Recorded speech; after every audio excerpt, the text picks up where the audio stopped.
ለመሆኑ የአስተሳሰብ ፍጥነቶ ምን ያህል ነው? የኔ ፈጣን ነው ካሉ በዚህ ቪዲዮ ያረጋግጡ። ዛሬ ለየት ያሉ 20 ፈታኝ እንቆቅልሾችን ይዤላችሁ መጥቻለሁ። ከወዲሁ ፈገግ እያላችሁ ሰብስክራይብ በማድረግ የብልሆች ቤተሰቦችን ይቀላቀሉ። ዝግጁ ከሆናችሁ ወደ ፈተናው እንግባ።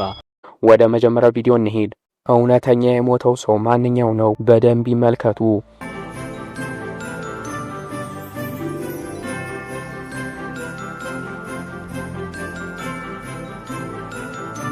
የሞተው ሰው መሃል ያለው ነው። ምክንያቱም በሌንሱ ሲታይ ሌሎቹ ኦክሲጅን ያሳያሉ፣ እሱ ግን አያሳይም። ትንሽ ሴኮንድ ብቻ ስሙኝ። የአራዳ ልጅ ከሆናችሁ ትንሽ ሴኮንድ ብቻ ስሙኝ።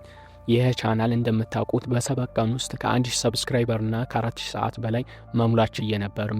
ብዙ ኦዲየንስ ሰብስቤ ነበር፣ ብዙ ቤተሰብ ገንብቼ ነበር። ግን ቻናሉ በአንዳንድ ምክንያት ሞኔታይዝ ሊሆን ስላልቻለ ሌላ ቻናል ስለከፈትኩኝ ሁላችሁም እዚህ ቻናል ላይ ሰብስክራይብ ያደረጋችሁ በአጠቃላይ እዚህ አዲሱ ቻናሌ ላይ ሰብስክራይብ እንድታረጉኝ በትህትና ጠይቃለሁ።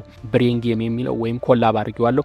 ቻናል ፕሮፋይሉን ስነኩት ይመጣላችኋል። አለበለዚያም ዲስክሪፕሽን ላይ ሊንኩን አስቀምጥላችኋለሁ፣ አለዛ ኮሜንት መስጫው ላይ አስቀምጥላችኋለሁ። እናም እየገባችሁ ቻናሉን ሰብስክራይብ አድርጉ። ነገር እንዳታመጡ። እኔ እናንተ ጋር መጣላት አልፈልግም። ምርጥ ቤተሰቦቼ ናችሁ። እናንተ እኔ እንዲደብረኝ ካልፈለጋችሁ እየገባችሁ ቻናሉን ሰብስክራይብ አድርጉ። በቃ 1000 ሰብስክራይበር የፈጣን ይግባና ቪዲዮ ይለቀቅላችሁ አይተለቀቅም አለ። እየገባችሁ ስላዳመጣችሁ በጣም ነው የማመሰግነው። በዛኛው ቻናል እንገናኝ። ይመቻችሁ።